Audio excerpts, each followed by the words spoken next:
Olá, seja muito bem-vinda, seja muito bem-vindo a mais um Pó de Pedra Podcast. Os nossos queridos pedráticos que acompanham o Pó de Pedra aqui e já sabe que aqui com a gente fala de pedra de uma maneira mais leve, né, Saulinho? É isso aí. A gente está crescendo cada dia mais e mais, fruto do fato de você estar aqui com a gente, né? Se você está aqui com a gente, dedicando um pouquinho do seu tempo, da sua atenção, se você está tirando uma horinha aqui para acompanhar o conteúdo que o Pó de Pedra tem gerado, a gente tem feito com muito carinho, eu e toda a minha equipe aqui, trazendo temas relevantes, trazendo assuntos que são pertinentes, trazendo convidados que têm capacidade de gerar uma opinião ou um parecer ou um tipo de comentário que tem a ver, que pode agregar valor à sua vida, ou simplesmente fazer com que você passe os momentos alegres aqui com a gente. Nós temos aqui uma grade de programação. Você que está chegando agora pela primeira vez, está tendo contato com a gente, você é muito bem-vindo. Já te convido para você seguir, para você ativar o sininho lá de notificação, para você receber todas as notícias. Todo dia a gente tem programa aqui, de segunda a sexta e agora também aos sábados. Então, por que o programa chama Pó de Pedra, Bruno? Simples. Nós estamos aqui gerando conteúdo para promover o uso da pedra natural na sua casa. Mas nós entendemos que o mundo ele é totalmente conectado, as pessoas se conectam. Nós temos temas que são importantes em áreas diversas da nossa vida. Por causa disso, a gente inaugurou o Pó de Pedra Jurídico e que estamos até surpresos, né, Saulinho? Porque nós temos conseguido convidar aqui profissionais importantes, né, operadores do direito, que têm carreiras aí consistentes, pessoas com opiniões elaboradas, com conhecimento de causa, né, que estão aqui gerando conteúdo de valor para você que está em casa. E hoje não poderia ser diferente. Nós trouxemos aqui uma advogada com 21 anos de carreira, de profissão. Ela se especializou em direito criminal, ela tem uma carreira muito robusta nesse tema. Então a gente está trazendo uma pessoa aqui que tem bagagem, que tem conhecimento, tem causas e causos para contar para a gente aqui. E nós escolhemos um tema aqui, nós vamos nos debruçar sobre um tema que nós não trouxemos ainda, é novidade, é um tema novo, que fala sobre o direito médico, da área, como o direito interage com a área da medicina, com o direito do paciente, com as atribuições do médico, com os resultados de intervenções cirúrgicas. O tema hoje ele é, entre aspas, polêmico, porque no final das contas é um tema muito técnico, é um tema que demanda um conhecimento mais aprofundado, mas a lei, né, o ordenamento jurídico brasileiro, ele nos concede amparo e regulamentação para todos esses procedimentos. E nós trouxemos aqui hoje a doutora Luana Gasparini. Seja bem-vinda. Tudo bem, doutora? Tudo bem, boa tarde. Eu estou muito feliz com o seu aceite no nosso convite aqui. Ela que eu estava conversando em off, não a conhecia antes daqui do nosso bate-papo, e ela falou um pouquinho da carreira dela. Eu brinquei com ela, falei: doutor, eu gosto assim, eu gosto de gente que tem currículo, né? Ela tem uma extensa carreira profissional, né? Professora, assim como eu. Você falou que você foi coordenador em alguns cursos, em algumas faculdades. Eu tive o privilégio também de ser professor e coordenador de curso técnico, né? Dei aula, ministrei aula há muito tempo. Então eu me encanto muito com as pessoas que se dedicam a repassar o conhecimento, né? A transmitir o conhecimento. E a gente está aqui hoje para falar um pouquinho sobre o direito na área médica. É uma área que você conhece bem, né, doutora? Na realidade, como você disse, eu sou advogada criminal já há 21 anos. E como o direito médico tem uma parte muito notória em relação ao criminal, a responsabilidade penal, eu me dediquei também a essa questão do direito médico. Então, isso acabou me chamando, né, para o direito médico. Então, achei interessante. Eu sou mestre em Direito, como você falou, pós-graduada em Processo Penal e pós-graduada também em Direito Médico. Agora, doutora, você tem um escritório, chama Gasparini Advocacia e Associados. Você trabalha somente você ou você tem seus associados lá também? Obviamente, pelo nome você tem. Não, na realidade é Assessoria. Gasparini Advocacia e Assessoria. Eu anotei errado aqui. Estou igual o Faustão, escrevo e depois não entendo a minha letra. Então, somente eu tenho um assessor para me ajudar. Infelizmente, eu tive um irmão que era advogado junto comigo. 2 irmãos, um passou para concurso e o outro, infelizmente, faleceu agora não em novembro. Está entre nós. É o Eliseu, uma homenagem a ele. Meus sentimentos aí a ele, a sua mãe também, né? Você vindo de um período, né, de luto mesmo, a palavra é essa, né? Luto. Deus conforte o seu coração, dos seus Amém. Familiares. E estamos aqui vivos, vamos conduzir os nossos papos aqui, que Deus conforte você e sua família. Amém. Inclusive, vi que tem uma filha linda, parabéns para sua esposa. 2 anos e 9 meses, Valentina, verdade. Vamos aqui, tem gente que depende de nós, né, doutora? Com certeza, tá lá me esperando. Doutora, vamos lá. A gente, como eu disse aqui na minha introdutória, você que está em casa acompanhando, eu quero te pedir sua atenção, não sai daí, não desliga, porque a gente vai começar a construir raciocínios aqui. E para você entender, pegar o fio da meada, é bom você entender de onde está começando as conversas. Doutora, eu estou até surpreso, quando a gente começou com essa iniciativa aqui, né? Somos eu, meu sócio Serginho, e eu entendi que a gente precisava abordar outros temas. Então, abordamos aqui, trouxemos alguns colegas de profissão da senhora, o presidente da OAB aqui, o Henrique, enfim, se eu fosse citar aqui, já fizemos uns 10 a 15 programas do jurídico, né, o Saulinho, mais ou menos. Já. E trouxemos vários temas, né, especialmente direito mineral, que é uma área correlata aqui, diretamente ligada à nossa realidade. Falamos sobre crimes digitais, tem um portfólio de programas aí. E pela primeira vez, a gente está falando sobre direito na área da medicina, direito médico. Eu queria que você pontuasse para o público aqui que é leigo, ou até mesmo para advogados que estão acompanhando a gente, tem interesse no tema, o que torna a atenção ao paciente, a atenção a quem precisa de usar de serviços médicos, que é amparado pela medicina, qual é a atenção diferenciada que o direito dá para nós, para o cidadão comum que faz uso das ferramentas do sistema de saúde e correlatos? Bem, o direito médico ele tem os aspectos legais, né? Sobre a prática do médico, fala sobre a questão da responsabilidade profissional, dos direitos do paciente. Então, tem a ver com a questão, o assunto, na realidade, tem a ver com a responsabilidade civil e penal do médico, tem a ver com o direito do consumidor, do paciente, do cliente, no caso do paciente e cliente, direito do consumidor, tem a ver com a bioética, a ética do médico, biodireito, tem a ver com a judicialização da área da saúde. Então, tem a ver com tudo isso. Então, isso interessa por quê? Porque quais são os direitos do paciente? Quais são as responsabilidades do médico? Quais são as responsabilidades do hospital?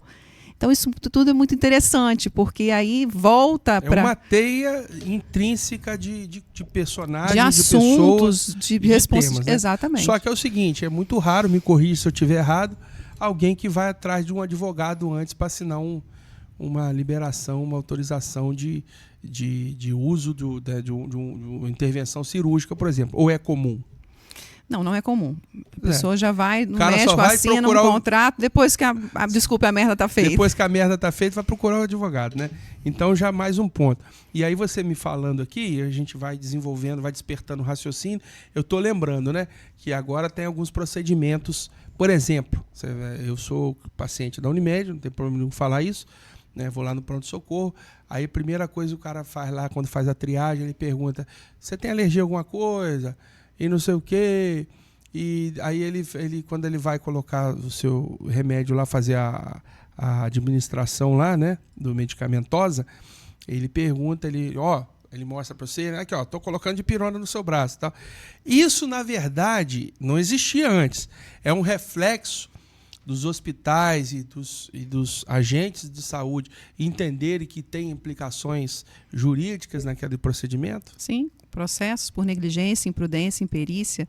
Principalmente hoje, quem busca a gente também não é só a questão do médico ou paciente, também muitas vezes é a própria clínica e o hospital. pela questão exatamente de responder processualmente, tanto por negligência, imprudência e imperícia. Então, essas responsabilidades geram em torno de todas as áreas, civil, criminal e administrativa. Então, por isso que todo mundo quer saber hoje o que eu posso ou não fazer, o que eu tenho, o dever que eu tenho com o paciente. Então, isso é muito importante em todos os hospitais, a informação é tudo hoje. Agora, eu vou falar uma coisa aqui, doutora, com todo absoluto respeito a você, que às vezes está passando por uma dor em casa, e a gente tem que tratar dos assuntos, senão a gente não consegue conversar.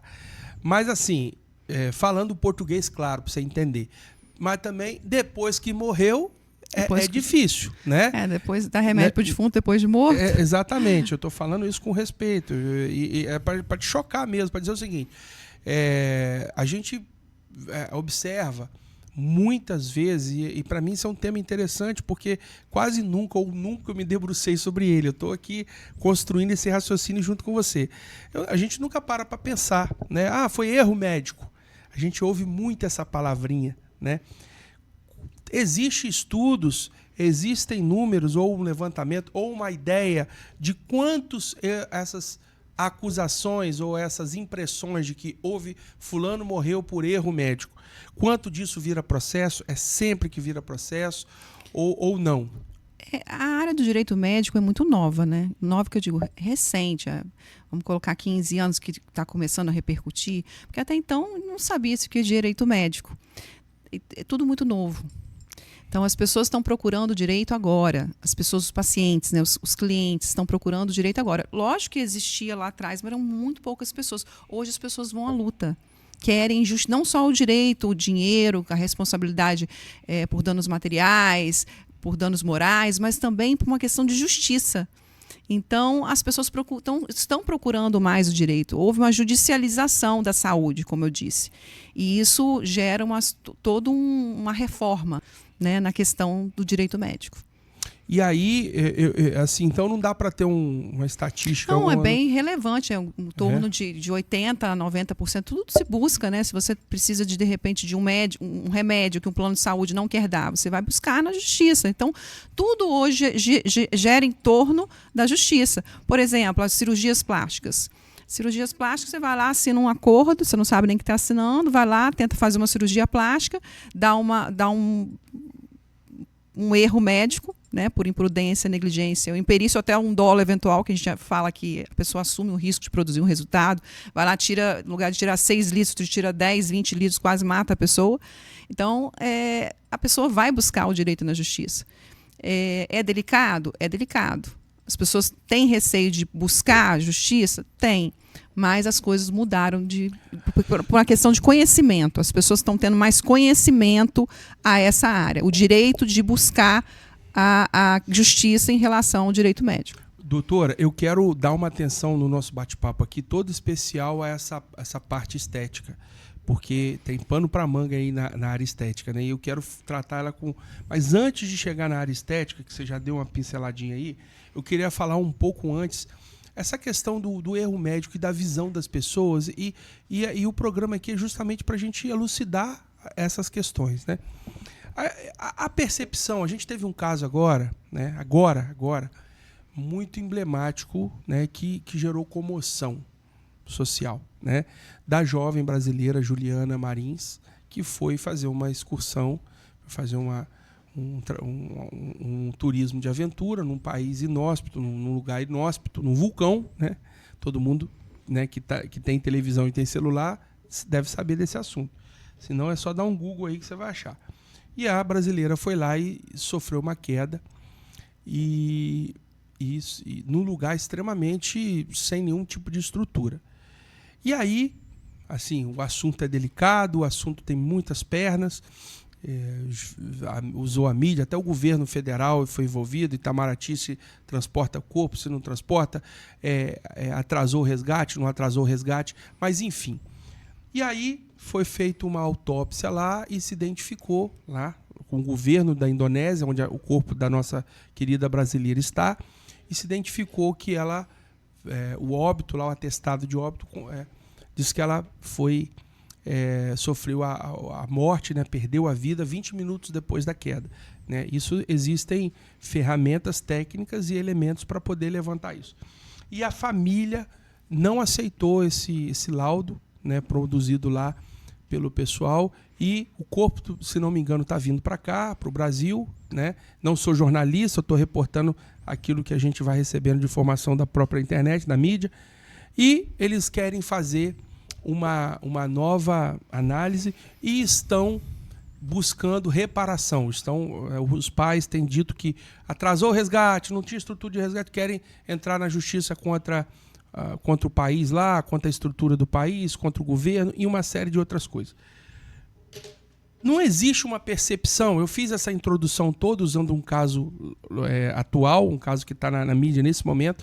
Não existe no Brasil ou nas pessoas, as pessoas não estão mais reacionárias, assumindo o risco de certas coisas e estão querendo achar culpados o tempo inteiro, e isso não está gerando um congestionamento na justiça, não? Qual que é a sua visão sobre isso?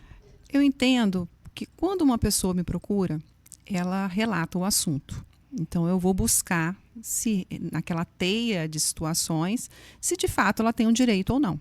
Então, se o corpo vai vir, obviamente a primeira coisa que tem que ser feita é pedir uma perícia particular. Então, essa perícia que vai ser feita vai descobrir se realmente aquele fato existiu. Se há contradição, e se essa contradição realmente for o que a família está discutindo, e tiver direito à situação, né? Pô, realmente ela morreu 2 dias depois, isso foi, na realidade, uma questão primária, que realmente não existiu, etc. e tal, ela tem o direito de buscar a justiça. A gente tem direito até de pedir a lua. Realmente congestiona a justiça. Mas se ela busca meios e descobre que aquela situação realmente é um direito que ela pode se debruçar, por que não? É verdade, não.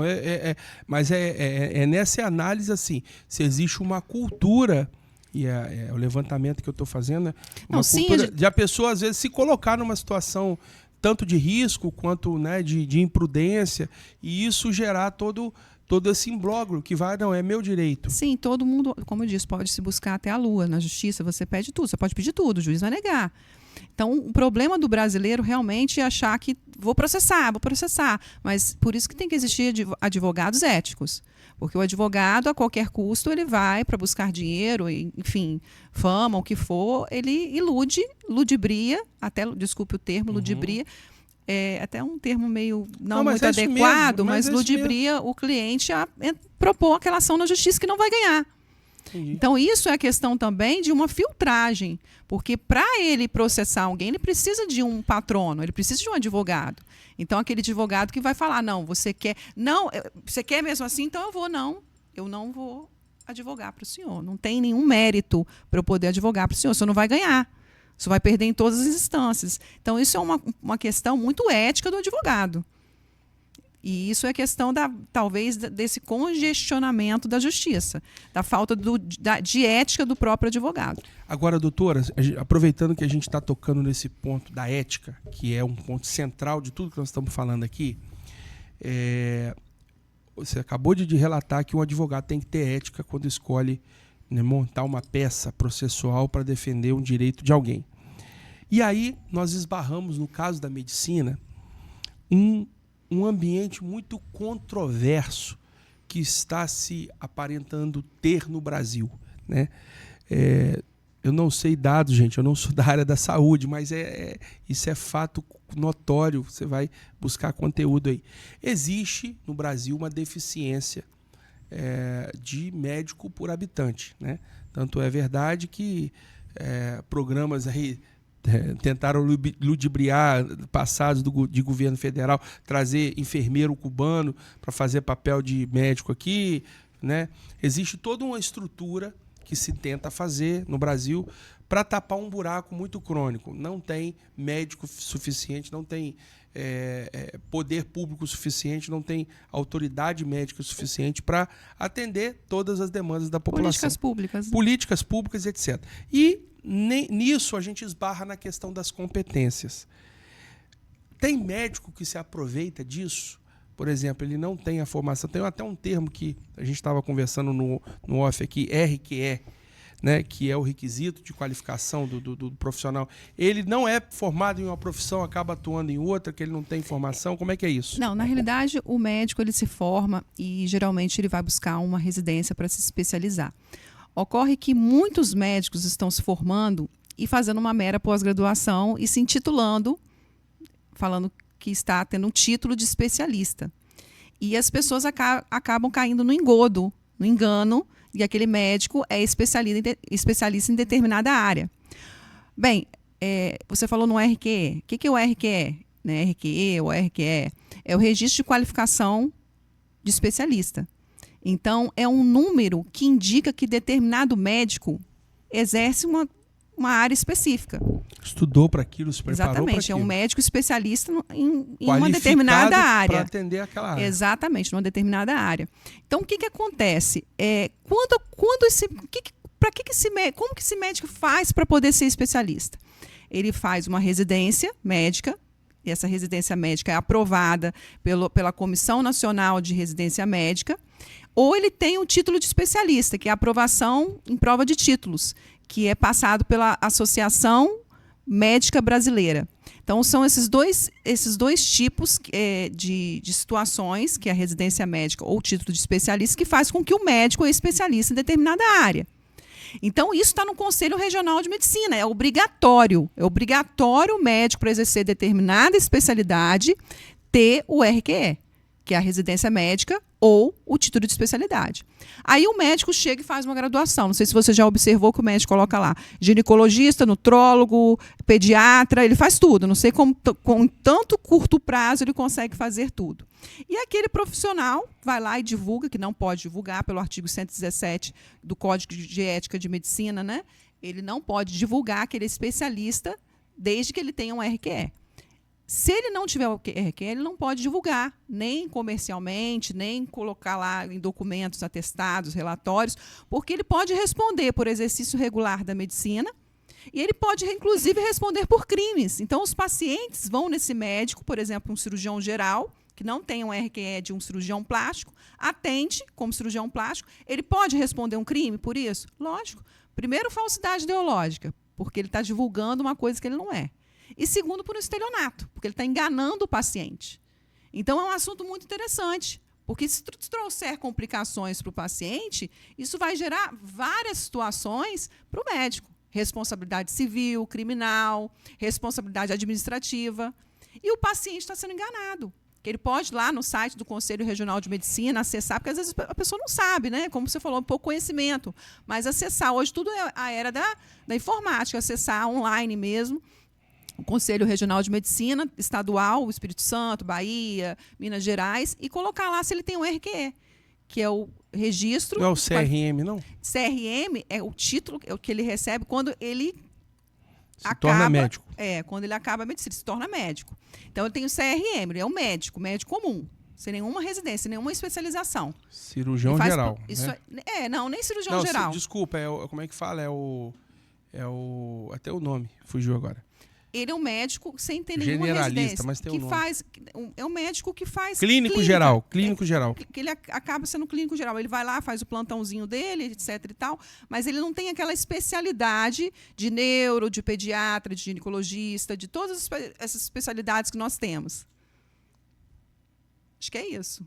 Não, sim, doutora, mas aí vamos lá. Aí aonde isso vira processo? É nisso que eu quero me debruçar com você. Porque, por exemplo, eu quero só separar uma coisa. Vamos tratar, antes da gente entrar nesse cara aqui, no picareta, porque esse cara está errado por todos esses crimes que ele cometeu, eu quero falar um pouquinho antes, só para a gente elucidar, a gente gastar uma energia nisso, falar do erro médico. O cara foi fazer uma cirurgia, por exemplo. Eu vou contar um caso meu aqui. Né? Minha avó faleceu em 94. Minha avó, minha amada, saudosa avó, tinha 12 anos de idade, Dona Maria da Penha Salles Ramos. E ela teve um princípio de infarto na época, né? Nós estou falando dos anos 90, gente. Eu tinha 12 anos, eu era um pouquinho mais velho do que esse moleque aí de 10 anos. E aí, vovó deu um princípio de infarto, foi para o hospital lá e foi tratada. E foi para UTI, né? Unidade de de terapia intensiva, a pessoa fica sob monitoramento, fica medindo batimento, fica muito olhada ali porque tá em risco grave. E aí, meu pai teve lá, conversou com vovó, ela acabou o surto e deu tudo certo. No outro dia, tiraram minha avó de lá, da unidade de terapia intensiva, e ela foi para o quarto comum, ou seja, sem os aparelhos medindo os batimentos dela lá e a qualidade dela. Eu não sei maiores detalhes que eu era criança, mas disso eu me lembro. Resultado, ela teve um infarto no quarto ali e morreu, veio a falecer. Teve um infarto fulminante ali. Resultado, não seria um erro médico, uma avaliação errada de um médico que ela estava sob os cuidados desse médico, e ele olhou e viu que os quadros clínicos dela, né, depois fizeram uma certidão de óbito muito mequetrefe lá, a gente não sabe direito o que foi, isso é passado, a vovó já não está entre nós, já se passaram 30 anos, né? O que acontece? O médico, que ele é negligente dentro da função dele, dentro da atribuição dele, dentro do plantão dele, ele também pode incorrer em receber um processo por erro médico? Na realidade, quando você acabou de falar a palavra negligente, são 3 situações: negligência, imprudência e imperícia. A negligência é a falta de agir, você deixar de fazer alguma coisa. Acho que sua avó é o caso mais de imprudência e imperícia. Imperícia quando o médico é perito. Então, ele sabe o que está fazendo, ele tem técnica. E imprudência é a falta de cautela, é a precipitação. Então, a sua avó, por uma questão de falta de uma precipitação, uma cautela, Isso falta aí. de cautela, ela acabou vindo a falecer porque poderia continuar na UTI, pela questão dos sinais vitais, porque ela tinha acabado de sofrer um infarto, etc. e tal. Então, por essa situação da imprudência, dessa falta de cautela do médico, dessa falta, né, Da instituição, inclusive, né? da instituição. Primeiramente da instituição, porque é válido até fazer uma pausa aí, porque existe 2 responsabilidades. A responsabilidade do hospital, que é objetiva, sem culpa, basta o nexo causal, e a responsabilidade subjetiva do médico, que tem que demonstrar aí a negligência, imprudência e perícia.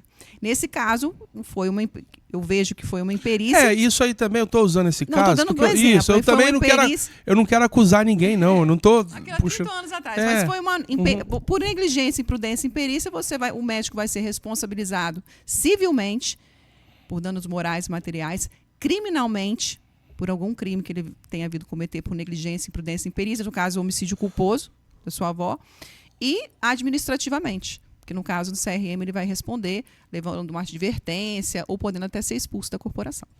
Agora, tem algum caso, doutora, vamos trazer para o mundo real aqui, de algum caso que já chegou na sua mão aí, de algum médico, alguma médica, que recorrentemente teve séries de pacientes morrendo na mão desse cara? Ou sofrendo danos graves? Danos graves, lesão corporal, por exemplo. Já ouvi falar também de morte. Inclusive, foi bem divulgado, teve uma questão bem midiática, e foi por uma questão de cirurgia plástica, porque as mulheres buscam muito hoje a beleza, né? A estética. Hoje a era é estética, harmonização, plástica, etc. e tal. Então, as mulheres buscando um sonho acabaram virando um pesadelo. E esse médico, infelizmente, está sendo processado, né, por várias mulheres, tanto civilmente como administrativamente, e talvez até na esfera criminal. E esse profissional está atuando ainda? Está atuando, o Conselho Regional de Medicina está em cima já com processos com o chamado PEP, que é o procedimento administrativo contra ele, para poder ver o que pode ser feito, que já era para ter sido feito. O Ministério Público, inclusive, está em cima dele. Então, é um caso bem complicado, bem complexo, porque as mulheres realmente foram mutiladas, né, nessa situação. Isso aí foi no caso de cirurgia plástica. Cirurgia plástica. Que eu quero dar uma atenção especial, nós vamos entrar nela aqui agora. Mas, no fim das contas, isso não gera, doutora, o que você acha? Na plástica a gente fala mais questão estética, né? Porque eu tive uma que foi fazer lipo de papada com o dentista e ele cortou ela de fora a fora, teve que tirá-la do consultório correndo, levar para o hospital, deixou ela lá e a mulher quase morreu. Então, a Meu situação. Deus. Então, a estética tem que tomar muito cuidado hoje, porque o exercício regular da medicina está ocorrendo muito. É por isso que eu estou toda hora pedindo a senhora que eu quero dar uma atenção, porque é o seguinte, você que é mulher, que está assistindo a gente aqui, a gente tem conseguido trazer profissionais da área feminina aqui, isso é muito bom, porque existe um público feminino que carece de informação. Sim, é verdade. A primeiro momento, mulher, você que está me ouvindo, você que é do setor do granito, você que é vendedora, você que é empresária, a gente é tentado, obviamente a gente vai ficando velhinho, eu tô meus 40 e pouco, aí vai dando a barriguinha, tô chateado, não vou negar pra você não, mas é um assunto que mas meio homem polêmico. Não liga, a mulher não liga, minha né? filha, não, mas é difícil. A gente tem que procurar referências, porque é muito perigoso você emprestar o seu corpo, o seu organismo, a sua integridade física na mão de alguém, especialmente nessa área, mas nós vamos chegar lá. Eu só quero finalizar esse quadro, esse cenário aqui, dizendo o seguinte, você acredita, doutora, que aquele cenário que eu pintei um pouco antes, às vezes falta mão de obra, o médico, às vezes ele trabalha na cooperativa, dá plantão, vai no SUS, ele tem profissão no SUS também, ele faz no particular, tem um consultório dele e outras coisas mais. Não corre o risco de esse profissional também estar incidindo, ele está sendo conduzido ao erro médico, não? Muito cansado, né? Fazendo plantões, sobrecarregado. Isso não é um problema estrutural do país, não? Na realidade, estrutural do país, talvez possa ser, possa não ser, não sei. Talvez falta fiscalização, como você falou, Luana. Esse médico não vai ser culpado por essa situação. O CRM, a gente está com um processo em cima, são vários processos. Mas de moroso, sindicantes. né? Exatamente, você chegou no ponto. A morosidade é muito grande. Então, até chegar numa cassação de retirada desse médico na sociedade, ele já causou fez um estrago. Exatamente. É uma situação muito alarmante. Pois é. Agora eu finalizei essa parte aí. Se você tiver alguma pergunta, deixa aí nos comentários que a gente encaminha para a doutora Luana Gasparini. Agora, existem fatalidades e existem desastres prenunciados, né? A gente vê igual eu citei o exemplo da pessoa, né? Comecei o nosso caso aqui falando da pessoa que foi lá, né, da brasileira que foi fazer um passeio. Hoje nós estamos tratando um assunto aqui muito triste para o pessoal que é do setor da pedra. Um jovem rapaz, eu desejo aqui minhas imagens, o meu pensamento positivo a você. Eu não vou citar nome aqui para não criar alarde, mas um querido do setor aqui, né, que a gente tem grupo de zap de profissionais do setor, sofreu um acidente muito grave de moto, e as informações dão conta de que ele teve um impacto na parte principal da coluna aqui. Então a gente pede a Deus que não afete na mobilidade dele. Mas a gente não vive num cenário, doutora, em que aonde entra o limite do que a medicina pode fazer. Qual que é a visão do profissional como a senhora, que atende tantas pessoas, que trazem demandas para você, até onde o direito consegue enxergar, poxa, isso aqui realmente o hospital ou o profissional foi negligente, ou ele não atendeu, ou é um erro propriamente dito, que traz consequências severas. Quando é só financeiro ainda está bom, mas afeta às vezes a mobilidade da pessoa, afeta a qualidade de vida ou a estrutura de vida da pessoa. Até onde o direito consegue nos dar a ferramenta de reparação e de compreensão a esse dano causado ao indivíduo? Bem, como eu disse, né, nós temos 3 possibilidades de acionar a justiça quando uma pessoa comete alguma coisa, no caso do médico, exemplo, por negligência, imprudência, imperícia. Então, a gente tem uma responsabilidade criminal, que é a pior que tem, que a pessoa comete um crime. Civil, porque é uma questão de dinheiro, porque a pessoa ressarce aquilo que ela, de alguma forma, foi causado moralmente ou materialmente. E administrativamente, como você falou, retirar aquele cara do mercado. De circulação. Então, assim, o que eu digo, na realidade, eu não sei se é essa a sua pergunta, mas o que falta no profissional hoje é empatia. Boa. Acho que você tocou no ponto. É empatia humana, porque para ser um bom profissional, primeiramente você tem que ser um bom ser humano. Então, o que falta hoje no profissional, em qualquer que seja, é empatia ao ser humano. Eu vou te falar o que está na minha mente. Eu acho que eu vou conseguir traduzir melhor e você tocou no ponto, para você que está em casa. A gente está num mundo tão delicado, doutora, Tão capitalista, tão capitalista, tão maldoso, que a verdade mesmo, o que eu estou tentando traduzir com a minha colocação aqui, é um problema ético. Eu não consigo entender aonde começa a responsabilidade do cara que está processando do que está sendo processado. Porque eu entendo que a lei tem que dar ferramenta para amparar quem foi lesado, em todas as circunstâncias, tanto das mobilidades que eu falei, tanto do afetamento físico, quanto social, mental, psicológico. Mas a gente está desconfiando tudo de tanta gente, porque, por exemplo, eu como empregador, eu passei uma situação de uma funcionária que passou um período muito grande de 60 dias ou 90 dias, faltando assim uma semana e dando atestado. Dando atestado psicológico, que não sei o quê, e papapá. E aí, quando voltava, ela já tinha uma manha de voltar no limite de que a lei dizia que não pode encostar, entende? Entendi. Ela foi administrando aquilo ali. E tinha um carimbo de um médico naquele troço, e não sei o que lá, e no final das contas, o médico mandou uma recomendação para encostar no INSS, que no final era tudo fajutice e tal, papapá. Então, eu vejo assim que tem muita gente que se vale. É essa linha ética que eu fico bolado com ela. Porque o médico, assim, o médico está cometendo o crime não, até a questão de direito atestado falso, que é um crime, que você falou aí, também na questão do Conselho Regional de Medicina, ele vai responder por atestado falso. E nós temos o mercantilismo da medicina. Exato, é nesse sentido. Porque ali eu não sei dizer, porque eu não contratei perito, eu não levei isso para frente. Mas eu não sei dizer se ela estava enganando o cara, conseguindo forjar uma loucura, uma deficiência mental, ou se o médico estava vendendo atestado para ela. É difícil a gente conseguir apurar isso. Isso é bem delicado, mas que isso pode acontecer, pode. É verdade, eu também não estou acusando ninguém, nem estou falando quem é. Eu estou dizendo que aconteceu comigo e eu vivi isso. Essa realidade. Agora, doutora, muito bem.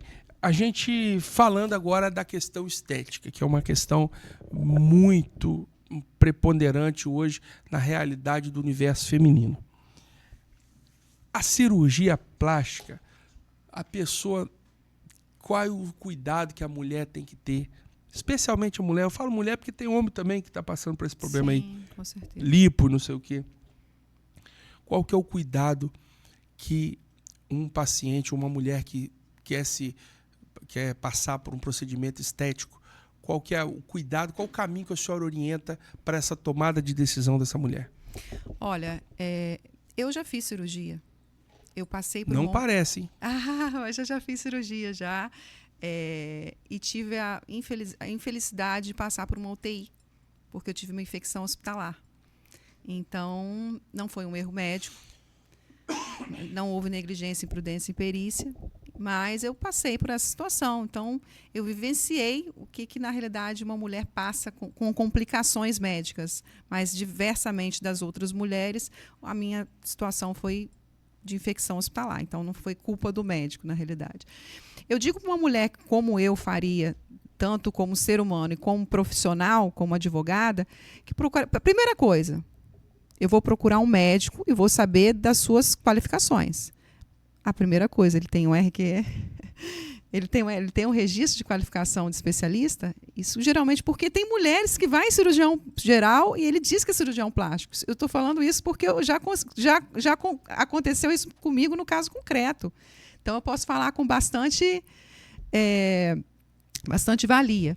Mas o que ela faria? Buscaria saber qual o profissional, se esse profissional tem algum tipo de processo, quantos processos, sobre o que esses processos são, se esse profissional é bem indicado na área, hoje, se ele é bem, diferentemente que alguns já são bem conhecidos de forma a praticar negligência, imprudência, imperícia, erros médicos, complicações médicas de várias formas possíveis, do mesmo modus operandi que você vê várias mulheres com mesmos problemas.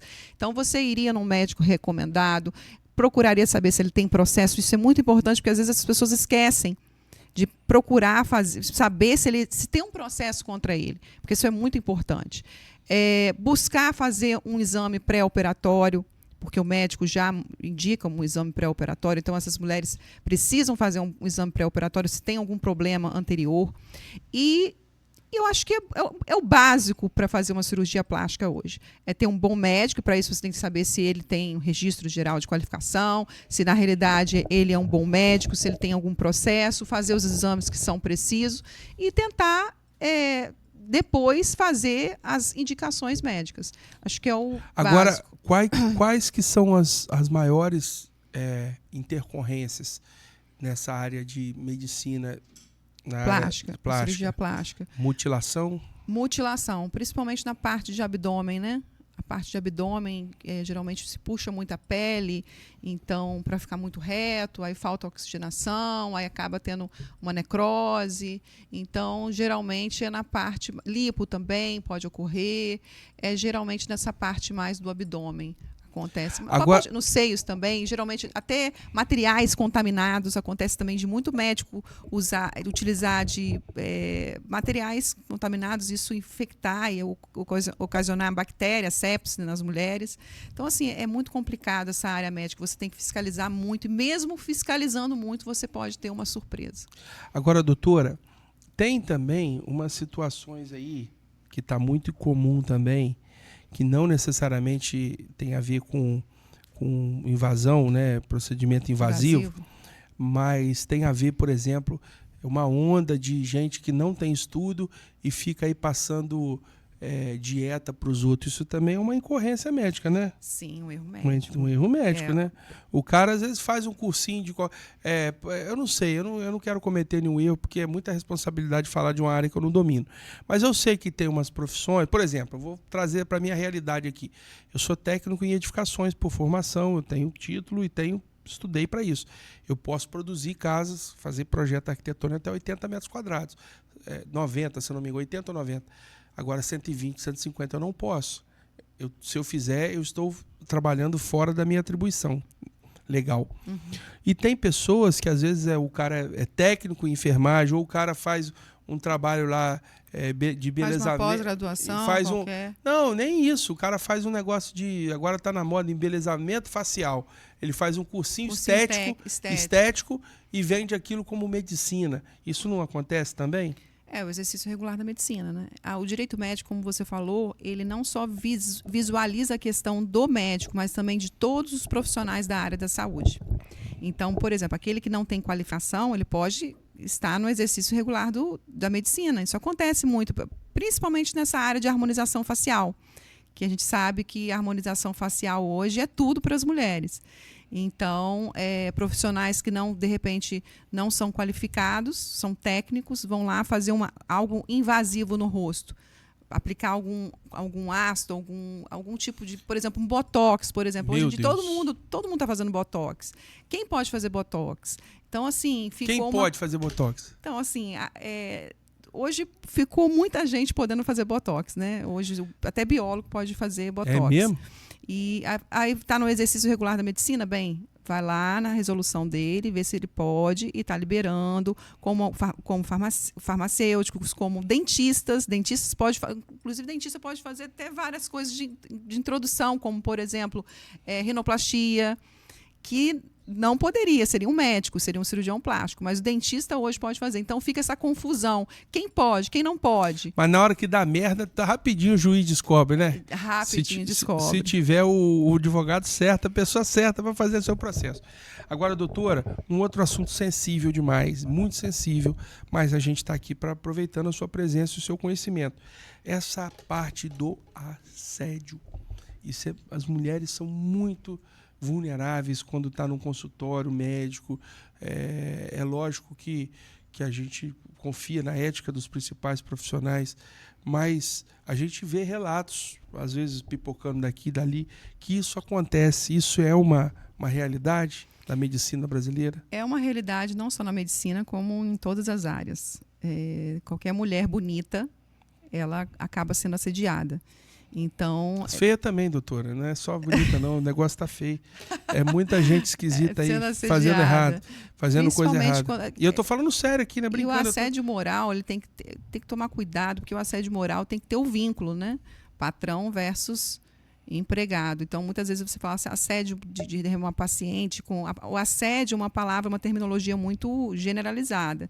Então, especificando a realidade, seria um vínculo, né? Sim, mas eu estou querendo dizer o seguinte, já que a gente está tratando do assunto direito médico, eu estou falando assim, tudo que gera constrangimento, exposição irregular, ou mesmo abuso, né? Abuso da relação paciente-médico. Acontece, né? Por exemplo, pediatras, até pedófilos, né? Se utilizam da situação de uma área para poder se chegar a... Isso vamos falar, a gente está acabando de falar uma coisa pesada, né? Mas pedófilo, é verdade, assim, isso aí. Pois, gosto de criança, para onde que vai o pedófilo? Para pediatria. Então, acontece, muitas vezes, já viu casos de pediatras abusarem de meninos, meninas, crianças, já ocorreu. Isso é muito sério, isso é um assunto delicado, mas a gente está trazendo um especialista aqui, uma criminalista.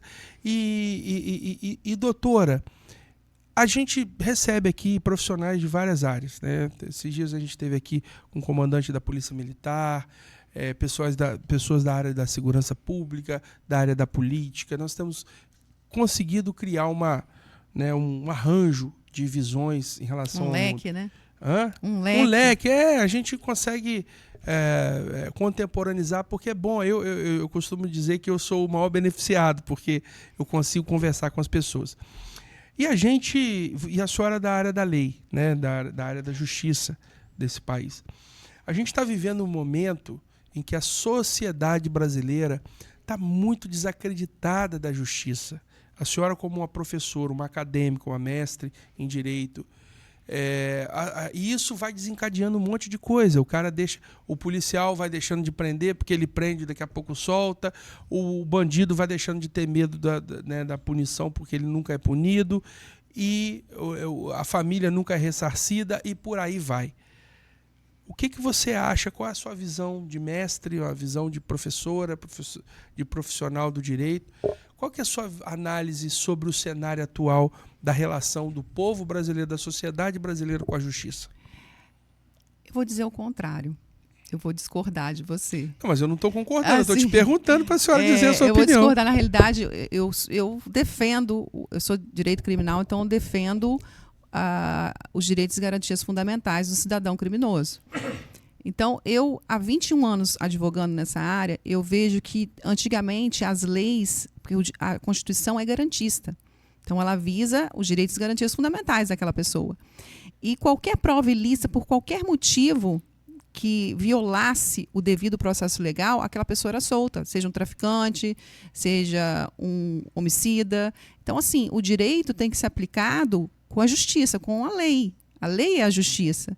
Então, se você tem uma lei que ela fala que aquela pessoa pode ser solta porque não tem requisitos para prendê-la, então ela tem que ser solta. Antigamente, isso era obedecido ao pé da letra. Hoje, pelo contrário, hoje a gente vê que, por exemplo, pelo fato de o cara ser traficante, primário, réu primário, ele pode responder em liberdade? Não. A gravidade do delito, por si só, prende, e não é o caso. As pessoas poderiam responder em liberdade. Luana, você está defendendo o bandido? Não, eu estou sendo técnica. E, tecnicamente falando, hoje as leis não existem mais. Não existe lei. O juiz aplica a lei que... A jurisprudência dele. Exatamente, é basicamente isso. Luana, você está falando uma coisa que é meio que pesada, mas ao longo do tempo a experiência me leva a isso. Então, me leva a dizer que hoje os direitos e garantias fundamentais não são respeitados. O que é respeitado é a lei do juiz que vai aplicar o caso concreto. Então, a gente fica numa loteria macabra. Essa daí, porque, na realidade, antigamente existiam julgados. Poxa, um caso é igual àquele, então tem que ser obedecido. Hoje não existe isso. E na sua visão, por que nós temos, se você assistir 10 rodas de conversa sobre jurídico né, sobre o cenário jurídico do país. A cada 10, muito provavelmente em 10, você vai ouvir uma palavrinha que está em voga sempre. O senso de impunidade. Você acabou de dar sua resposta, eu já entendi. Mas eu quero reforçar o seguinte. Por que existe esse sentimento generalizado de que existe impunidade? Que o bandido não fica... Por que existe isso? Porque você está dizendo uma coisa, mas a sensação, né, social é outra. Por que é isso? É porque tem processos muito antigos, né? Então, os processos muito antigos, as pessoas já respondem em liberdade. Então, vamos dar um exemplo hoje de júri. Júri, as pessoas respondem em liberdade porque, na realidade, estamos falando de homicídio, né? E homicídio primário, como eu te falei, réu primário, antecedentes bons, etc. e tal, respondi em liberdade. Então, aquele fato de 10 anos atrás, que vem à tona agora para poder ser criminalizado, então... a justiça talvez esteja aí hoje, porque o precedente do STF é quando uma pessoa chega ao tribunal do júri, antigamente não era assim, você é condenado, você é preso diretamente. Antigamente não, você subia até o STF, se você tivesse solto. Então, processos antigos que a pessoa respondia em liberdade, chega num processo do júri, que é bem complicado, toma uma sentença e sai de lá preso. Então, as coisas mudaram. Eu não estou entendendo, às vezes, esse senso de impunidade, às vezes, porque, de fato, você vê, talvez, as pessoas que respondiam em liberdade lá atrás. Porque hoje, quando uma pessoa é presa, bateu ali um traficante com grande quantidade de droga, ele vai ser preso e vai ficar preso. E vai ser condenado. Hoje. Então, antigamente, as pessoas ficavam em liberdade. Então, eu vejo esse tipo de coisa. Agora, faltar segurança pública é uma outra coisa. Faltar segurança pública, faltar policiamento, faltar gente para poder punir já é uma outra coisa. O processo demorar é uma outra coisa, ter morosidade no processo. Na verdade, doutora, já que eu entrei nesse assunto, eu não estou aqui para debater, estou aqui para coletar as suas opiniões e eu tenho o maior respeito por você. De debate. Pois é, mas aí, vamos lá. A gente teve um advento na nossa sociedade lá em 2012, 11, 12, 13, 14. Está vendo bastante tempo. 10 anos atrás, vamos lá. A gente teve um advento que mudou um pouco o cenário da percepção do povo. A gente veio de um processo, a nossa democracia, uma democracia nova, a nossa Constituição, uma Constituição novíssima, se a gente for comparar 88, com outros países, né? E a gente tem um complexo legal que muitas vezes ele entra em atrito. A gente tem uma sobreposição legal aqui muito grande, né? As leis, elas são reflexo de como o povo quer viver, né? O que são as leis? É o reflexo de como o povo quer viver. E esse reflexo de como o povo quer viver se retrata num movimento muito simples. Nós elegemos legisladores, né? A partir do momento que nós elegemos os nossos legisladores, a gente está dizendo assim, olha, cara, eu vou te colocar para você representar aqui, para você criar a lei que vai determinar como eu quero viver, né? Como o povo quer viver. E aí, alguns fenômenos, algumas ambientações ocorreram mostrando o caminho que a gente queria para construir um país. Então a gente teve a Lava Jato. O que foi a Lava Jato? Eu não vou entrar em tecnicidade, eu não sou do direito. Mas houve uma compreensão, um movimento que disse assim, ó, até então não se punia crime do colarinho branco no país. Até então, o cara que era poderoso, ele tinha todas as ferramentas, todas as instâncias, todo o dinheiro para pagar advogado, toda a recorrência para ele recorrer e sair da punição. Isso gerava um senso de impunidade. Aí veio a Lava Jato, com todos os seus acertos e erros, que eu sei que houveram muitos erros, né? E houve o poder político, ele sempre foi um poder tão grande no meio da área jurídica do país, da composição jurídica do país, que foi muito difícil conseguir construir um cenário em que se recuperasse dinheiro roubado, se conseguisse angariar delações das pessoas, confissões das pessoas, recuperação de dinheiro roubado. E aí nós vimos pela primeira vez na democracia recente do país, um país que conseguiu punir os seus malfeitores do crime do colarinho branco. É o cara que não deixa o dinheiro chegar para a educação, é o cara que não deixa o dinheiro chegar na saúde, é o cara que não deixa o dinheiro chegar na infraestrutura do país. Então, o país disse assim, poxa, é isso que nós queremos prender o cara que gera esse tipo de criminalidade. Ponto. A impressão que tem, e agora eu acho que eu consigo traduzir para você, é que a gente estava caminhando para cá, ó, vamos punir esse tipo de crime, vamos punir esse tipo de malfeitor. E de repente parece que as forças do establishment estão puxando para o outro lado. Política, né? E isso que eu acredito que gera a sensação de segurança. A gente entender que está existindo um movimento artificial, não é pelo prazo legal dos prazos. Porque, por exemplo, nós temos um presidente no país hoje, né, que foi empossado pelo TSE, e esse presidente, ele teve o processo que o puniu em 3 ou 4 instâncias, eu não sei, ele foi simplesmente desqualificado porque se entrou o processo numa instância lá, numa casa, numa jurisdição diferente do que era para ter sido. Então, se devolveu aos poderes políticos do cara, se descondenou o cara e o cara montou um acervo. Então, isso gera uma revolta muito grande. Vamos lá. A gente saiu de uma ditadura direto para um Estado democrático de direito. Não passou pelo Estado social, do socialismo, passou direto para o Estado democrático de direito. Isso já foi um embate. Né? Direitos e garantias fundamentais protegem o cidadão criminoso. Então, ele tem todas as leis que protegem ele. Isso já era uma situação, como você falou, ao contrário do que o povo queria. A Constituição, a gente não estava preparado para a Constituição, porque veio de uma ditadura, poder e ordem, e veio para um Estado democrático de direito. Já começa aí. A situação da Lava Jato foi uma situação que todo o Brasil torceu. Foram punidos todos que tinham que ser punidos. Foi uma investigação muito bem feita.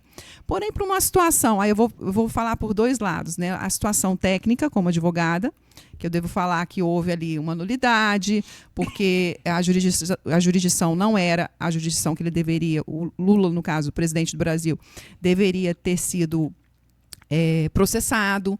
E essa nulidade, infelizmente, violação do devido processo legal, acabou por contaminando todas as provas. E essas provas se tornaram provas ilícitas. E, então, não pode se condenar. Então, ele não foi absolvido. Ele praticou aqueles atos, sim. O presidente do Brasil, ele praticou todos aqueles atos, foram comprovados. Só que, por uma nulidade do processo, contaminou todos os meios de prova e aí ele não pôde mais ser condenado. Ele foi descondenado. A palavra certa seria essa. Mas nisso nós concordamos. A única questão é por que levou 4 instâncias para validar e depois... Isso é uma questão muito óbvia, uma questão política. Claro. Porque nós estávamos falando aqui de traficantes. Traficantes são punidos. Né? Coisas anteriores, como eu falei, de 10, 20 anos atrás, talvez não. Hoje você vê todos... Agora, uma questão crimes contra a administração pública, crimes de colarinho branco é uma outra coisa, que a gente estava torcendo na Lava Jato, que aconteceu, o juiz foi fervoroso em condenar todos, com delações, com provas, etc. e tal. E, infelizmente, por uma questão política, isso foi, e obviamente foi muito bem feito, foi por uma questão técnica. Se você olhar, eu como professora e como advogada, eu posso falar que foi muito bem feito, porque ele foi anulado por uma questão de violação realmente da técnica, da nulidade. Só que está certo isso? Tecnicamente falando, está certo. Mas isso foi uma jogada política. Não, mas olha só, doutora, e aí a gente está num ponto interessante aqui. Você falou assim, mas os traficantes estão sendo punidos. A gente teve um fato que revoltou todo mundo aqui, o André do Rap, que saiu pela porta da frente, né, da cadeia, e ele tinha pena a cumprir ainda. Ele foi um habeas corpus que foi perpetrado contra ele. A gente teve agora, 3 ou 4 semanas atrás, aquele pessoal que faz apologia. Esse pessoal, todo mundo sabe, isso é fato notório, público notório. Esses meninos aí do funk aí, que são patrocinados, o MC Posou, não sei, o negócio de pose aí. É isso mesmo, Saulinho? Enfim, acho que é Posé. O menino que ele é um garoto propaganda do crime organizado, pelo menos eles fazem músicas com apologia a isso, né? E foi preso porque tinha toda a investigação apontando que ele tem ligações com esse crime. E ele saiu pela porta da frente, né? Agora, Mas, assim, recentemente. Então, isso que é o que eu estou te dizendo. O tráfico, por outro lado, eu não quero de maneira alguma tentar me contrapor, mas o tráfico ele elege políticos também. Perfeito, é um poder paralelo do Estado. Sim, é um poder no paralelo. Estado, Então, sem assim, dúvida. eu estou falando de traficantes. Quem tem poder faz tudo. Então, Sim. assim, o tráfico ele é pesado ao ponto de eleger quem ele quiser. Então, existe a política em relação ao tráfico também. E não só a droga em si, mas a gente viu e está vendo ainda, porque isso não se resolveu, uma epidemia no Brasil com essa coisa desses jogos de bets aí. Do nada esses troços apareceram. Isso aí, eu não vou saber o número agora, mas só dá um Google aí. Extraiu aí bilhões da economia popular. A pessoa que compraria um esmalte de unha. E todos estão saindo ileso, né? Interessante que era proibido os jogos no Brasil e todos estão saindo. Né? É proibido, mas proibido, eu falei, era porque sim. betano, essas coisas. Então, são essas coisas que faz a gente ter esse senso de, às vezes, de cansei do Brasil. Estou cansado desse troço. Vou sair do Brasil. O pensamento é muito grande para muita gente. É, porque por a questão ver é esse a rumo, ordem está muito difícil. A questão de na realidade, o poder judiciário hoje é muito difícil. Eu, como advogada, eu posso dizer com todas as linhas e letras possíveis que a advocacia está muito difícil, porque você não, como eu disse, você não sabe como exercer mais. Não existe mais uma lei que você possa aplicar, porque não existe, como eu falei, é uma loteria macabra, por exemplo, em que poucos ganham, esses poucos aqui tem, e muitos perdem. Agora a gente está num embate aí que é o seguinte, isso aqui, nós estamos, sabe onde nós estamos agora? No YouTube, na internet. Nós estamos tendo esse debate, essa conversa aqui, né? A coisa está tão sinistra que às vezes a gente conversando sobre temas que a gente gostaria de falar, a gente repensa, posso falar isso? Eu acabei de pensar que eu falei, né? Devo falar isso? Acabei falando, não poderia ter falado. Posso falar? E aí aí a gente tem um legislativo que optou, né? Não legislar também é legislar. Optou o judiciário está legislando. Pois é, o judiciário. E eu tenho que ter muito cuidado que eu vou falar aqui, mas sim, porque mas é esse. Eu não posso nem citar nome de ministros. De maneira nenhuma. É esse clima de autoritarismo. Exatamente. E é esse totalitarismo é a palavra certa. Totalitarismo. E isso não vem só do judiciário exatamente dito, não. Plantaram na cabeça de algumas pessoas. Agora é eu falando a minha opinião, eu tenho liberdade para falar isso. Plantaram na cabeça de certas pessoas que você ter determinado tipo de estilo de vida, né, ou opções de vida, você se torna um ser incriticável, ou que você tem que ser aceito por todos os ciclos sociais, você não pode emitir opinião do seu parecer ante a essa pessoa, e isso gerou um autoritarismo também. Não tem mais liberdade de expressão. Entendeu? Gerou um autoritarismo. E isso vai engalfinhando o povo, vai engalfinhando as pessoas, vai gerando um estressamento social, vai gerando um estressamento da sociedade que vai evidenciando várias anomalias, né, comportamentais e estruturais. Meu marido, eu vou te dar um exemplo, vamos brincar um pouquinho, né? Meu marido falou assim, olha o que você vai falar lá, hein? Porque a gente fica preso a um quadrado, o que eu posso falar, Isso é uma ditadura. É verdade. Estamos vivendo novamente uma ditadura, porque a liberdade de expressão está se afunilando. Então a gente não tá falando aqui porque a gente tinha tanta liberdade de falar, a gente tem que ficar pisando em ovos para falar alguma coisa. Pois é, e aí eu posso citar isso aqui, né? O bendito do ministro lá, ele falou um dia assim, né, em uma das teses dele, olha, se você não quer ser criticado, não entre para a vida pública, porque você vai ser xingado, você vai ser admoestado, você vai ser interpelado, você vai ser ridicularizado. Ele usa essas palavras, né? Ridicularizado e tal. Então, se você não quer ser ridicularizado, você não entra para a vida pública. E depois, quando é contra ele, ele não aceita que ninguém ridicularize, né, a forma física dele e os pensamentos retrógrados dele. E nisso vai gerando um esgarçamento social, doutora, que desencadeia na lei, desencadeia na justiça propriamente dita, na lei que eu digo, no legislativo, na justiça, no judiciário, né, na segurança pública, nas relações humanas. A gente fica com medo de brincar né? Eu sou um cara muito... Eu gosto de brincar, eu gosto, né, quando a gente tem liberdade para isso, quando a gente tem espaço para isso, a gente fica assim, não vou brincar, não vou falar tal coisa, não vou me pronunciar, porque isso incorre nisso, incorre naquilo. Eu acredito, você falou de ditadura militar, né? Eu não acredito em ditadura militar, eu acredito em regime militar. Eu acredito que... eu vou me explicar. Eu acredito que houve um regime militar no país. Sou filho de militar. Eu amo o que a farda fez por mim, que se eu estou aqui em pé hoje foi um pai trabalhador policial que me educou. Mas eu identifico com muita tranquilidade qual foi o problema do regime militar. Foi o dia que o regime militar quis se perpetuar no poder.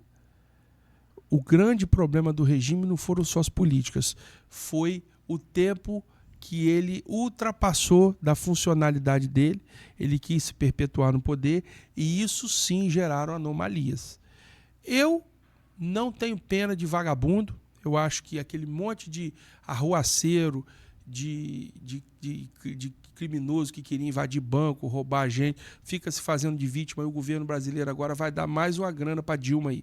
Isso para mim é pilantragem, eu não acredito nisso. Eu acredito que esse pessoal era comunista mesmo, que queria criar uma ruptura no Estado, mas o regime militar se excedeu, porque ele já não tinha elementos de aceitação social, ele já não tinha mais elementos viáveis de controle da ordem social, e essa perpetuação gerou, sim, tudo aquilo que a gente sabe e conhece de pessoas que fizeram coisas que não deveriam fazer. Eu não sou idiota, isso eu sei, isso está posto.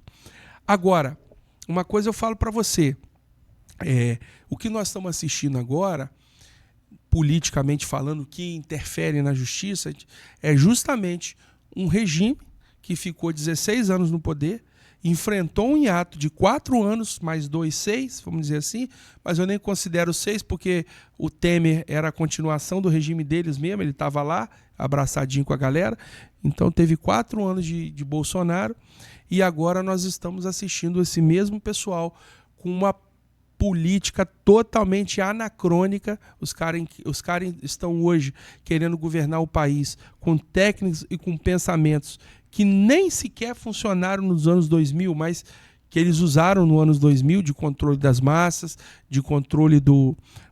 eles querem governar como governaram na época, querem controlar o legislativo, como eles fizeram comprovadamente pelo mensalão, pelo petrolão, etc. e tal. E esse tipo de... comprando partidos, dando cargo para partidos, inchando a máquina pública, gerando déficit fiscal. E isso gera, doutora, para finalizar minha fala aqui, todo esse esgaçamento que atrapalha, que interfere no seu trabalho, em todo o ambiente que precisa de ter uma sociedade saudável para poder exercer. Porque é o seguinte, cara, se eu já entro nesse ambiente aqui, se a senhora vem aqui conversar comigo, já cheio de conceitos e preceitos para falar comigo, e eu com a senhora, não, ela é de esquerda, ela é de direita, não, o que eu vou falar, que ela vai gostar, que ela não vai gostar, e bababá, e a gente já começa estressado. As nossas relações humanas tendem a ser as piores do mundo, não é salutar, porque o ambiente está contaminado, e isso é o que está acontecendo no país. A gente não tem paz de ter segurança, de poder desenvolver raciocínio. Eu sou, doutora, eu brinquei com você no início, né, no off, eu falei, eu gosto de gente assim, com currículo. Eu sou formado em relações internacionais, eu fiz pós em gestão estratégica de negócio, eu passei uma vida estudando, eu fui professor e coordenador da São Camilo, tenho muito orgulho a gente não se encontrou na São Camilo, Pode ser, a gente deve ter se esbarrado lá, 2008. Pode ser, eu era do curso técnico, né, fiquei 3 anos e 10 meses. Foi 2012, 13, 14. Não, 2012 estava dando aula só, 2012. Então, 13. A gente se esbarrou lá, eu acho que eu tenho uma vaga lembrança. Mas aonde eu quero dizer com isso? Eu sou um cara do saber. Eu sou um cara do saber. Eu sou um cara da cultura. Por isso que eu fico até um pouco triste, porque muitos dos caras que eu passei a minha infância admirando, eu vejo o posicionamento político desses caras. Triste, né? Gilberto Gil, poxa, esses caras têm uma mente, sabe? Esse meu outro menino lá, todos eles aí, Gilberto Gil, o do olho azul lá, o Alexandre, o Buarque lá, o Chico Buarque, o próprio Caetano Veloso. Esses caras são caras da poesia. Para você fazer poesia, doutora, é igual você fazer a sua peça criminal lá. Você tem a manha, você sabe discorrer. Hoje tem inteligência artificial. Gerar um filho. É um filho, você... você está estudando lá, você bota aquele óculos seu lá, você fica ali, peguei um gancho aqui.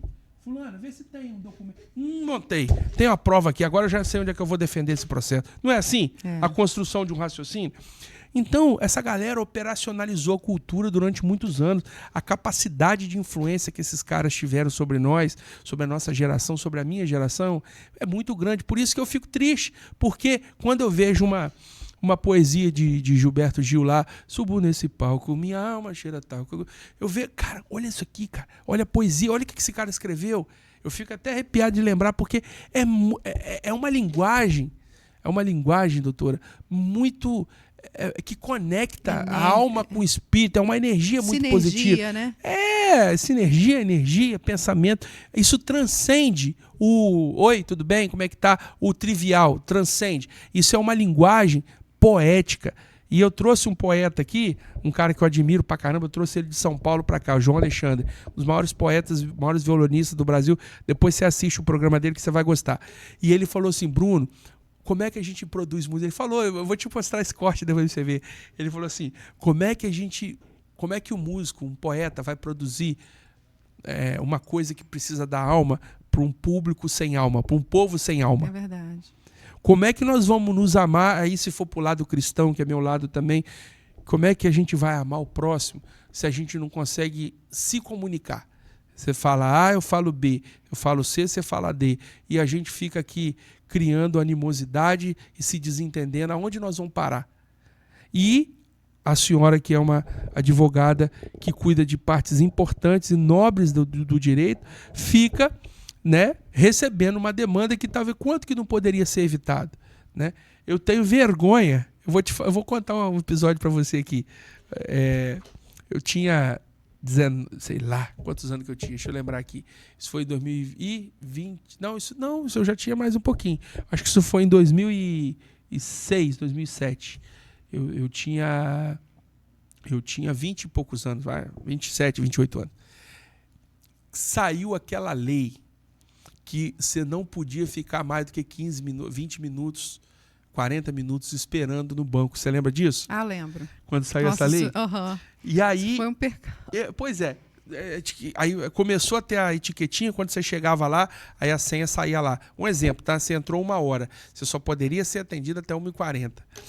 E aí, rapaz, teve um dia, eu trabalhava, né, lá na Vitória Stone, eu peguei meu horário do almoço para resolver um negócio de banco. Né? Não tinha aplicativo como tem hoje, gente. Eu tô falando 2007, 2008, não tinha Android, não tinha nada disso. Aí eu tô lá na fila e eu vi lá na hora que deu, 40, tipo assim, né? Mais do que 40 minutos, deu 1h15 minutos. Fiz isso que eu já fiz esse tanto escândalo. Eu falei, exatamente, não, mas passou minha hora. E não sei o quê. Falei, não, eu quero minha justiça. Aí eu cacei um advogado. A primeira vez que eu entrei na justiça contra alguém foi nesse dia aí. Eu nunca tinha entrado na justiça contra ninguém. Cacei um advogado lá na Serra mesmo. Falei, não, é meu direito. Não, porque eu usei meu horário do almoço, eu cheio da razão. Não, agora eu vou ganhar um dinheirinho desse banco aí. Aí entrei na justiça contra o Banco do Brasil. E aí isso foi para as pequenas causas, né? Sei lá, uma reunião lá com o juiz de conciliação. E aí eu fui lá, meu advogado falou para eu não falar nada. Não, deixa aí. Você tá... E eu fui lá, apresentei meus comprovantes, tudo, uma etiquetinha da hora que eu cheguei, da hora que eu saí, minha carteira de trabalho. Falei, cara, vou tirar uns 10 mil desse banco aqui agora. E aí, no final, o parecer do juiz foi o seguinte, eu não lembro os detalhes, eu lembro disso. Não passou de um mero dissabor. Dissabor. Foi apenas um dissabor que você passou ali. Eu fiquei com a vergonha daquilo, rapaz. Sabe por que eu fiquei com a vergonha daquilo? Porque eu falei assim, meu Deus do céu, aonde que eu estava com a cabeça? Gastar aqui, toda essa energia para botar isso no Banco do Brasil, na justiça, por causa de 15, 20 minutos de atraso. Eu ouvi a palavra dissabor. Ele usou essa palavra, dissabor. Isso gerou apenas um dissabor. Aí tem lá o termo técnico, lá, a leitura não.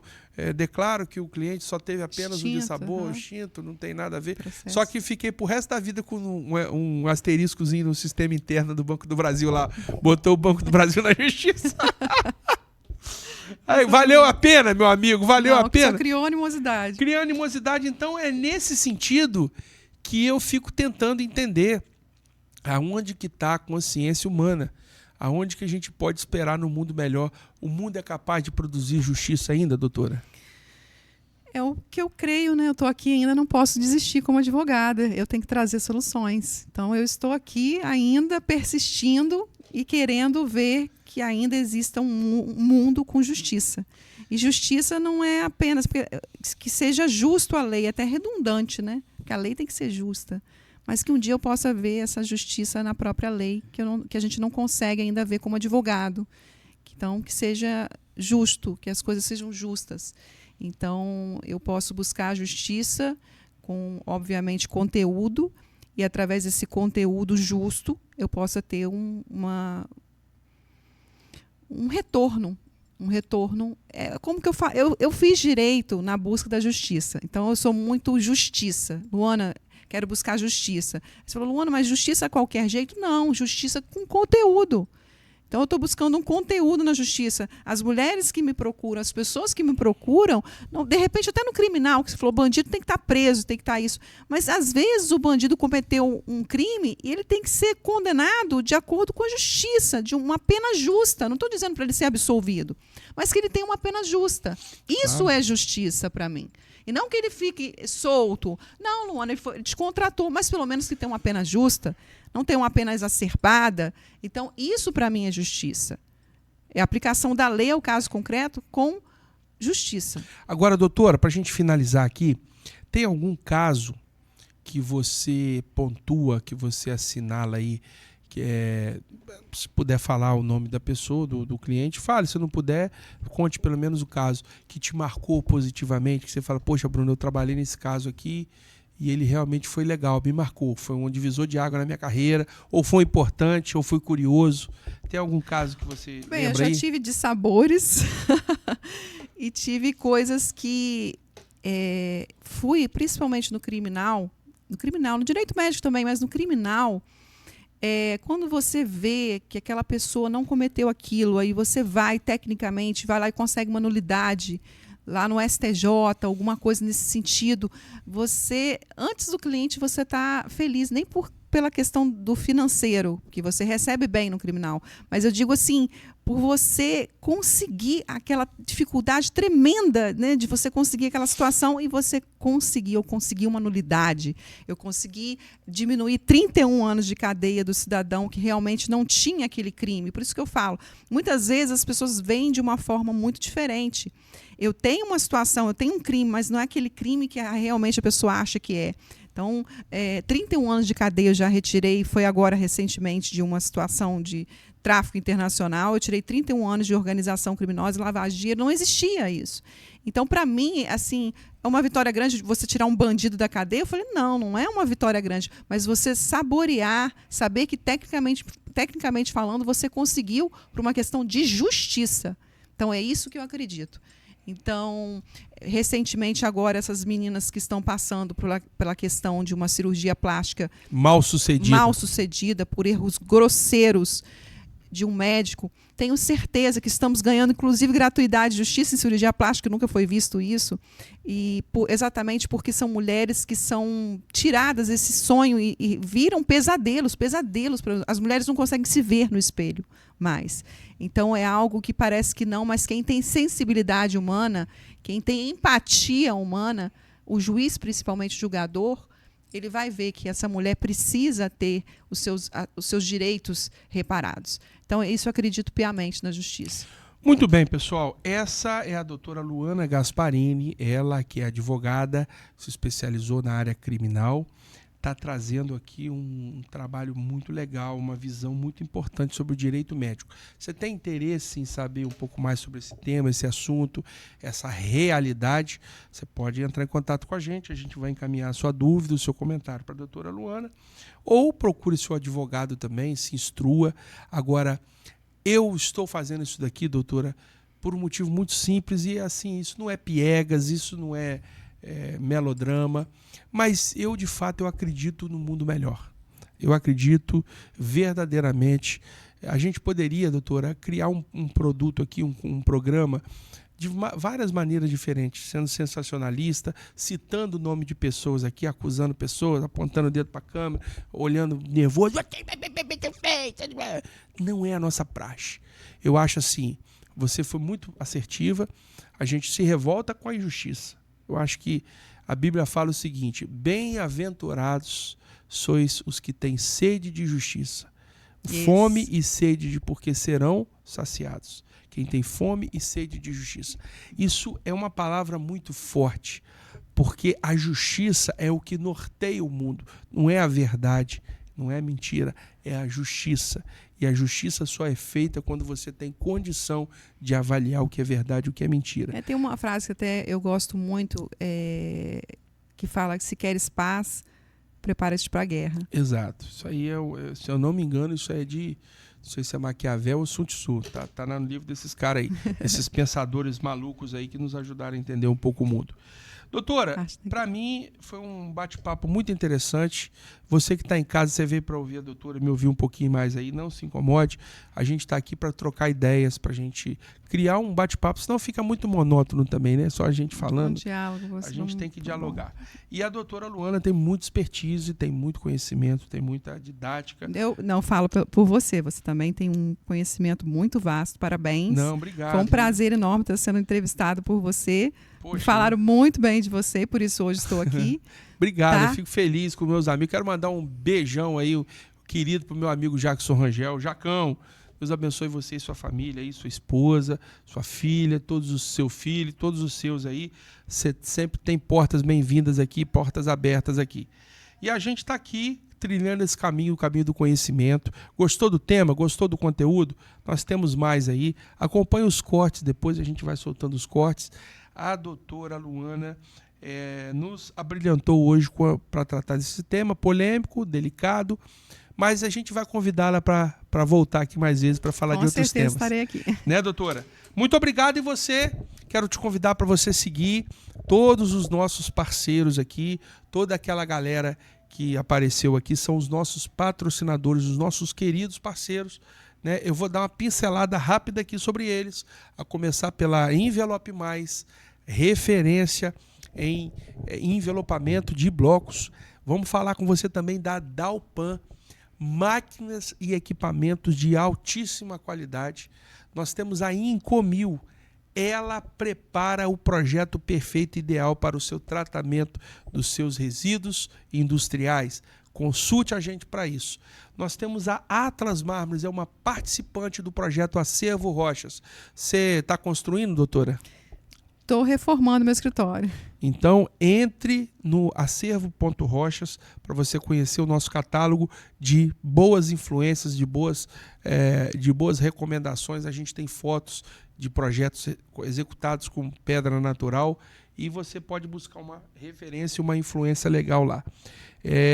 Café Campeão é o nosso café aqui, queridinho aqui, que a gente está todos os dias aqui tomando Café Campeão, que é um café gostoso de se tomar, muita tradição e muito conhecimento.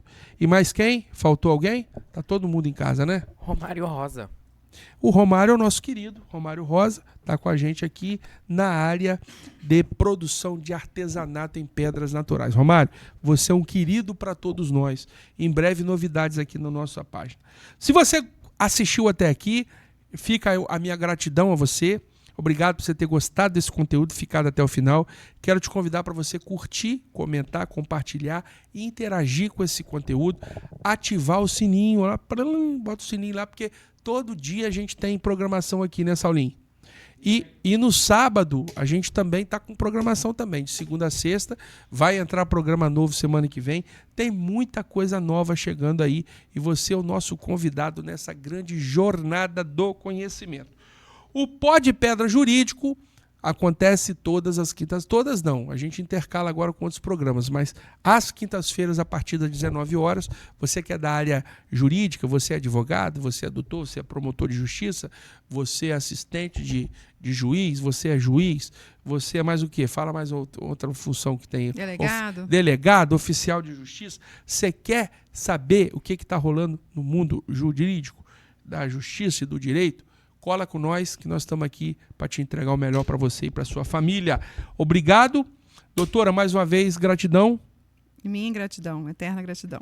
Tamo junto. Beijo no coração para todos vocês aqui com a gente. Você já sabe, falar de pedra ficou mais leve.